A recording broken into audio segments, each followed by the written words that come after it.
Assalamualaikum warahmatullahi wabarakatuh. Alhamdulillahi rabbil alamin wa bihi nasta'inu ala umuri dunya waddin. Wassalatu wassalamu ala asyrafil anbiya wal mursalin habibina wa maulana Muhammadin wa ala alihi wa sahbihi wa man tabi'ahum bi ihsanin ila yaumiddin. Para pemirsa Gajahnya TV yang dirahmati Allah Subhanahu wa taala. Mari pada kesempatan yang berbahagia ini kita bersama-sama memanjatkan rasa syukur kita kehadirat Allah Subhanahu wa taala, Tuhan yang telah menganugerahkan kepada kita rahmat, inayah, taufik dan juga inayahnya sehingga kita semua dapat menjalani aktivitas ibadah kita, terutama puasa di bulan yang penuh berkah ini dalam keadaan sehat walafiat. Kita berdoa semoga semua amal ibadah kita akan diterima oleh Allah Subhanahu wa taala dan itu akan menjadi penyebab bagi kita semua untuk dapat merasakan nikmatnya surga Allah nantinya. Amin Allahumma amin. Salat berserta salam kita sampaikan pula ke hadirat Rasulullah sallallahu alaihi wasallam, Nabi agung, Nabi yang mulia, sebaik-baik makhluk yang telah Allah jadikan Rasulnya untuk menyampaikan risalah Al-Quranul Karim. Mudah-mudahan kita semua sebagai hamba Allah dan juga pengikut Rasulullah SAW dapat menjalankan semua perintah-perintahnya dan juga menjauhi semua larangan-larangannya sehingga kita semua digolongkan sebagai hamba yang mukminin al-muttaqin al-faizina bil jannatil 'ali. Para pemirsa Gajahnya TV yang dirahmati Allah Subhanahu wa taala, di bulan yang penuh berkah ini kita mendapatkan karunia yang teramat besar, begitu besar, yaitu dengan turunnya Al-Quranul Karim, di mana Allah Subhanahu wa taala berfirman, A'udzu billahi minasyaitonir rajim. Syahrul Ramadan alladzi unzila fihi al-Qur'an hudan lin-nasi wa bayyinatin minal huda wal furqan. Dalam ayat lain Allah Subhanahu wa taala juga berfirman, Inna anzalnahu fi lailatul qadar. Lailatul qadr khairum min alfi syahr. Ila akhir ayat. Betapa besar nikmat yang kita rasakan ini dengan turunnya Al-Qur'an. Al-Qur'an adalah kalam Allah, firman Allah yang diturunkan pada hamba terbaiknya melalui malaikat Jibril alaihi salam. Al-Quran adalah kitabullah alladhi unzila ila Muhammadin sallallahu alaihi wasallam biwasilati Jibril alaihi salam al-muta'abbad bitilawati, yaitu wahyu Allah yang diturunkan disampaikan kepada Rasulullah sallallahu alaihi wasallam melalui malaikat Jibril yang mana membacanya merupakan ibadah. Tentu kitab ini berbeda dengan kitab-kitab yang lain di mana dalam pembacaannya tidak memiliki unsur ibadah dibandingkan dengan Al-Quran yang begitu mulia ini. Oleh karena itu, para pemirsa semuanya, mari dengan momen hadirnya bulan Ramadan ini kita dapat memaksimalkan ibadah kita terkait dengan Al-Quranul Karim.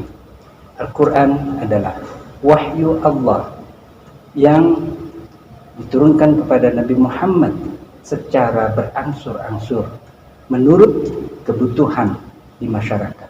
Ada kalanya ayat turun kepada Rasulullah menjawab pertanyaan-pertanyaan yang datang dari para sahabat, dan juga kadangkala ayat-ayat Al-Quran turun untuk menjawab fenomena sosial yang terjadi dalam masyarakat tersebut.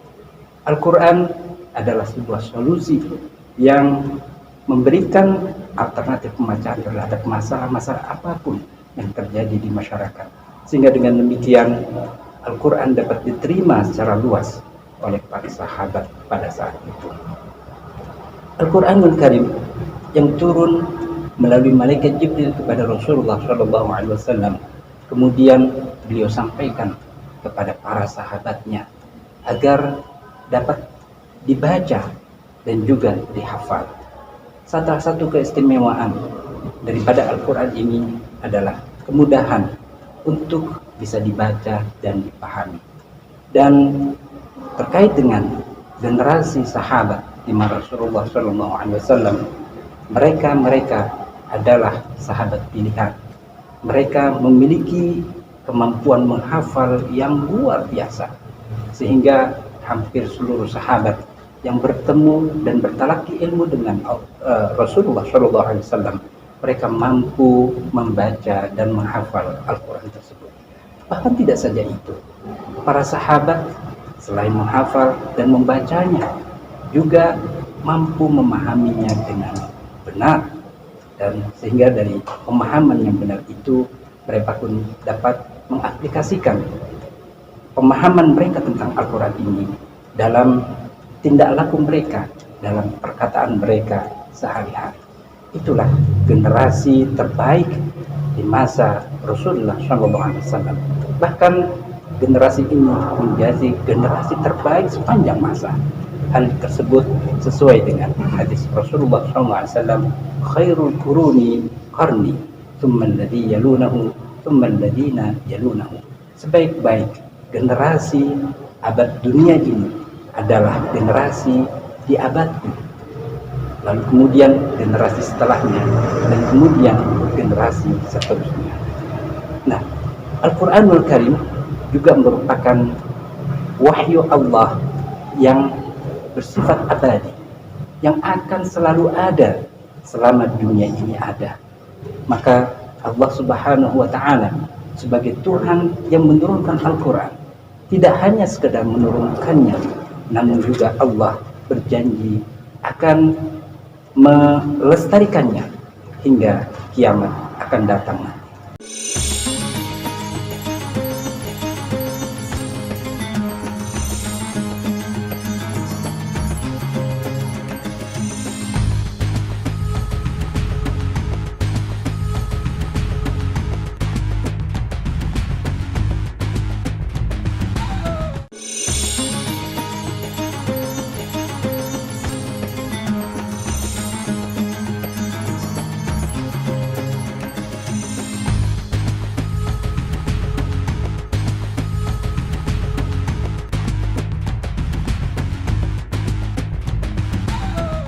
Dalam Al-Quran, Allah Subhanahu wa Ta'ala berfirman, "Inna nahnu nazzalna dzikra wa inna lahu lahafizun." Sesungguhnya aku, kata Allah Subhanahu wa Ta'ala, telah menurunkan al-dzikr atau Al-Quranul Karim, dan aku pula yang akan menjaganya. Yang menarik dari ayat ini bahwa Allah Subhanahu wa Ta'ala tidak menggunakan egoisme pribadinya sebagai zat yang maha berkuasa untuk melakukan apa saja. Dalam penjagaan Al-Quran, Allah Subhanahu wa Ta'ala menggunakan kalimat nahnu, di mana ada kebersamaan yang membersamai Allah Subhanahu wa Ta'ala dalam fungsi penjagaan ini. Siapakah mereka? Mereka adalah kaum muslimin yang terpilih, yang selalu dekat dengan Al-Quranul Karim. Maka menjadi kewajiban kita semuanya, terutama mereka para qurra dan mereka para hufaz, untuk terus berupaya melestarikan Al-Quranul Karim. Nah, dalam kaitan ini Allah Subhanahu wa Ta'ala dan Rasulullah SAW menyampaikan dalam hadisnya ketika menjawab pertanyaan dari salah seorang sahabat, "Ya Rasulullah, Al-Quran telah diturunkan ke dunia ini dan engkau mengatakan bahwa ada keluarga Allah di dunia ini yang akan menjaganya. Siapakah mereka, ya Rasulullah?" Maka Rasulullah menjawab, mereka adalah para penghafal Al-Quran. Begitu istimewanya Al-Quranul Karim yang dijaga oleh Allah Subhanahu wa Ta'ala ini menjadi sumber pemahaman, menjadi sumber solusi yang dapat dijadikan pedoman oleh kita semua manusia dalam menjalani kehidupan kita di dunia ini. Maka Rasulullah SAW dalam sebuah hadisnya berkata, "Taraktu fikum amrayn in tamassaktum bihima lan tadillu abada." Aku tertinggalkan untuk kalian dua hal yang apabila kalian berpegang teguh kepada keduanya, maka sekali-kali kalian tidak akan tersesat dalam menjalani kehidupan ini. Apakah itu? Yang pertama adalah Al-Quranul Karim, dan yang kedua adalah Sunnah Rasulullah Shallallahu Alaihi Wasallam. Para pemirsa Gajayana TV yang dirahmati Allah Subhanahu Wa Taala, Al-Quranul Karim adalah kitab agama kita, kitab yang menjawab seluruh permasalahan kehidupan dengan perspektif agama. Maka dalam Al-Quranul Karim kita temukan beberapa lingkup pembahasan secara umum. Yang pertama berkaitan dengan al-aqidah, berkaitan dengan keyakinan kita sebagai seorang hamba. Keyakinan tentang apa? Keyakinan tentang Allah Subhanahu Wa Taala, bahwa Allah Subhanahu Wa Taala adalah satu-satunya Tuhan yang layak untuk kita sembah, satu-satunya Tuhan yang layak untuk kita minta pertolongan, satu-satunya Tuhan yang maha kuasa untuk melakukan apapun.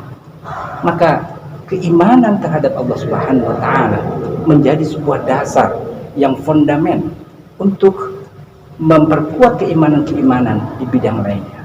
Keimanan kepada Allah Subhanahu Wa Taala meniscayakan kepada kita untuk iman kepada para malaikat yang telah Allah berikan tugas masing-masing untuk melakukan apa-apa yang telah menjadi perintah Allah Subhanahu Wa Taala. Kita mengenal ada malaikat Jibril yang bertugas untuk menyampaikan wahyu. Kita mengenal ada malaikat Ridwan yang bertugas menjaga surga.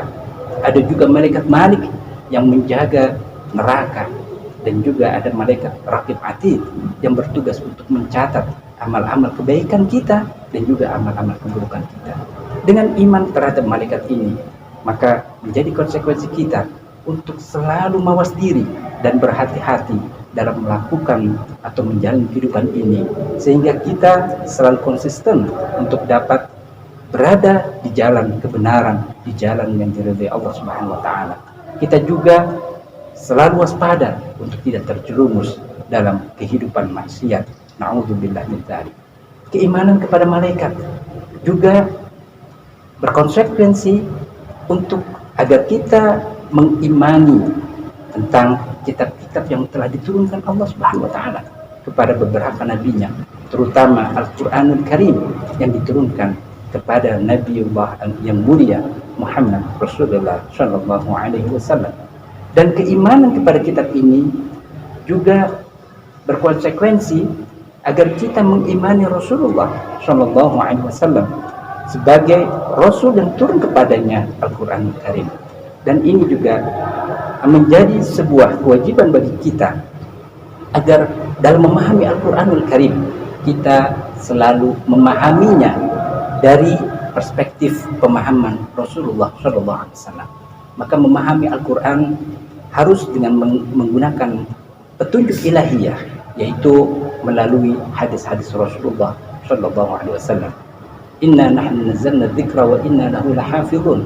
Dan di ayat lain juga menyatakan bahwa Allah telah menurunkan az-dzikra. Az-dzikra di sini dimaksudkan adalah al-hadis, di mana fungsinya adalah untuk menjelaskan Al-Qur'anul Karim. Maka menjadi penting bagi kita agar pemahaman kita benar tentang Al-Qur'anul Karim, kita harus merujuk kepada hadis-hadis Rasulullah SAW. Namun Al-Quran juga tidak mematikan pemahaman manusia yang telah diberikan oleh Allah Subhanahu Wa Taala akan pikiran, agar dia bisa mencerna ayat-ayat dan juga kandungan daripada Al-Quranul Karim. Maka konsep pemikiran dalam agama Islam adalah konsep pemikiran yang mengintegrasikan antara wahyu dan akal. Tidaklah benar jika kita memahami Al-Quran hanya sekedar memahami dari sisi teksnya saja. Namun kita juga perlu memahami Al-Quran dengan memadukan kemampuan berpikir kita, sehingga pemahaman terhadap Al-Quran tidak sekedar dari sisi teksnya saja, tapi juga bisa mensesuaikan dengan konteksnya. Maka oleh karena itulah Al-Quranul Karim sebagai kitab yang abadi ini juga dia dapat berfungsi dan dapat digunakan di dalam ruang dan juga waktu yang berbeda-beda.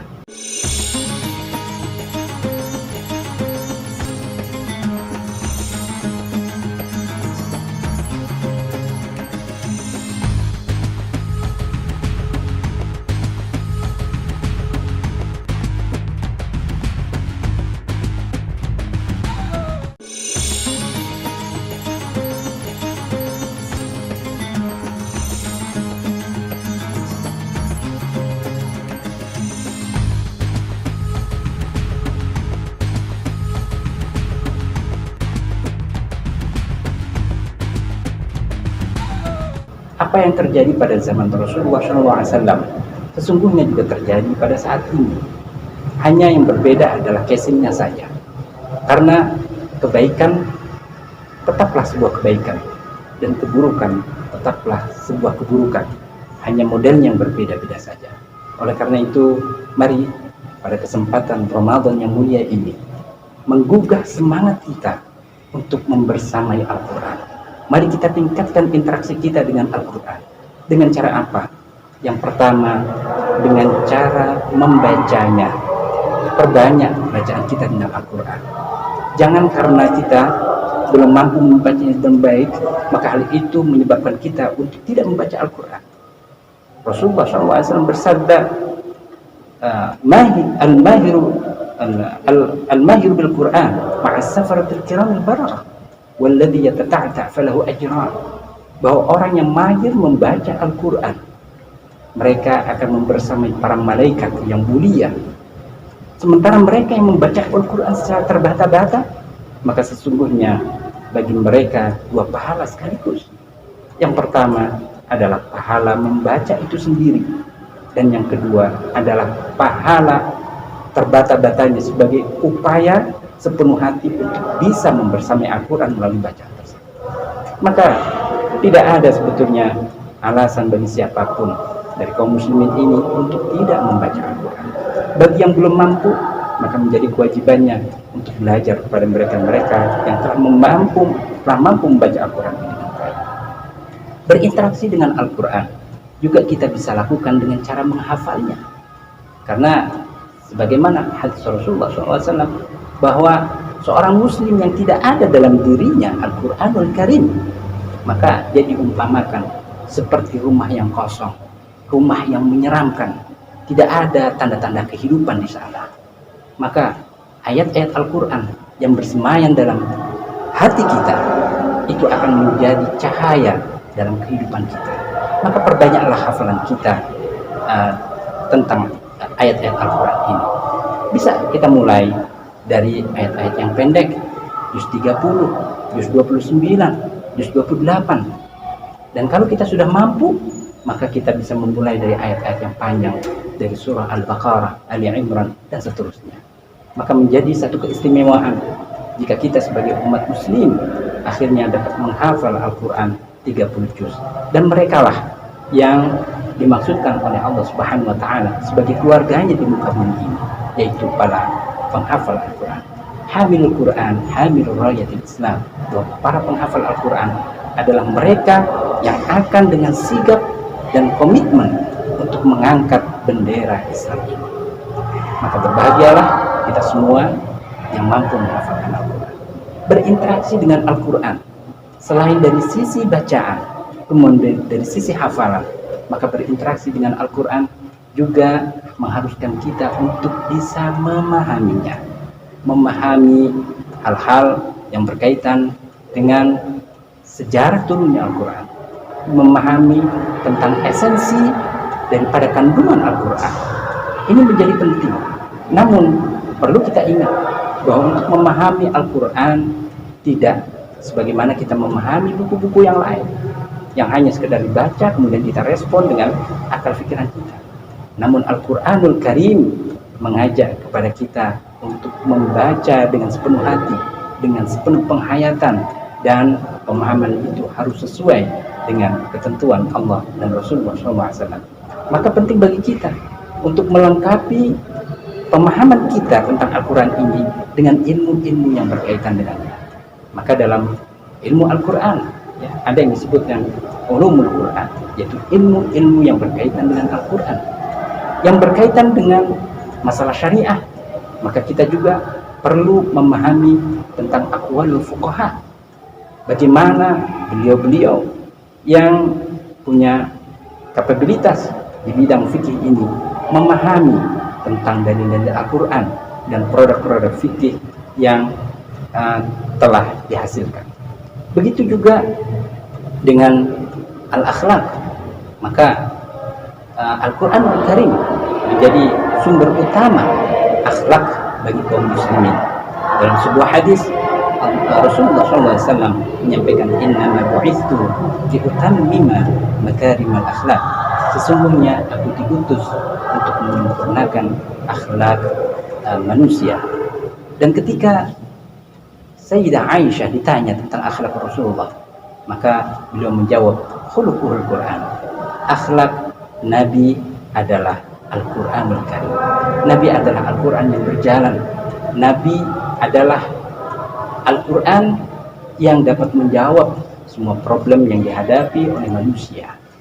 Nah, ini adalah bagian terpenting dari Al-Quran, yaitu bagaimana Al-Quran tidak hanya sekedar dibaca, tidak hanya sekedar dihafalkan, namun juga dipahami. Selain itu, Al-Quranul Karim juga harus kita amalkan. Amal menjadi penting karena sebesar apapun pemahaman kita, sebesar apapun keyakinan kita tentang agama ini, kalau itu hanya mengendap dalam pemikiran kita saja, dalam perasaan kita saja, tanpa kita aktualisasikan dalam bentuk amal-amal nyata di dunia ini, maka hal itu tidak berguna, tidak bernilai apa-apa di mata Allah Subhanahu wa Ta'ala. Maka beramal menjadi sesuatu yang penting, dan amal yang kita lakukan harus selalu kita landasi dengan ilmu dan iman. Nah, kenapa demikian? Karena Allah Subhanahu wa Ta'ala memang melihat kita ya, dari sisi esensinya, bukan sesuatu yang nampak secara zahirnya saja. Dalam sebuah hadis Rasulullah SAW bersabda, "Inna Allah la yanzuru ila suwarikum wa la ila ajsamikum, walakin yanzuru ila qulubikum." Sesungguhnya Allah Subhanahu wa Ta'ala tidak melihat hal-hal yang bersifat fisik, diri kita, jasmani kita, dan juga bentuk kita, akan tetapi yang dilihat oleh Allah Subhanahu wa Ta'ala adalah apa yang terpancar dari hati kita. Apakah kita melandasi setiap amalan kita itu dengan niat karena Allah Subhanahu wa Ta'ala, ikhlas karena Allah Subhanahu wa Ta'ala, mengharap keridhaan dan juga ibadah untuk mendapatkan pahala dari Allah Subhanahu wa Ta'ala. Ini merupakan hal yang penting. Nah, para pemirsa Gajayan TV yang dirahmati Allah Subhanahu wa Ta'ala, inilah beberapa hal terkait dengan Al-Quranul Karim, dari sisi keagungannya, dari sisi bagaimana kita berinteraksi dengannya. Maka menjadi penting bagi kita di momen bulan Ramadan yang penuh dengan berkah dan rahmat ini untuk selalu membersamai Al-Quran dengan membacanya, dengan menghafalnya, dengan memahaminya, dan yang terpenting dari itu semua adalah dengan mengamalkan apa-apa yang menjadi kandungannya. Mudah-mudahan melalui sedikit pesan yang kami sampaikan ini akan dapat menggugah hati kita semuanya untuk lebih dekat dengan Al-Quranul Karim. Dan kita berharap semoga semua amal ibadah kita di bulan yang mulia ini akan diterima oleh Allah Subhanahu wa Ta'ala dan memberikan dampak positif bagi peningkatan amal-amal ibadah kita di beberapa bulan berikutnya. Selamat menjalankan ibadah puasa, selamat berhari raya Idul Fitri. Semoga kita semua selalu dalam lindungan Allah Subhanahu wa Ta'ala. Amin, Allahumma amin. Demikian yang dapat kami sampaikan. Saya akhiri, wallahu muwaffiq ila aqwamit thoriq. Wassalamualaikum warahmatullahi wabarakatuh.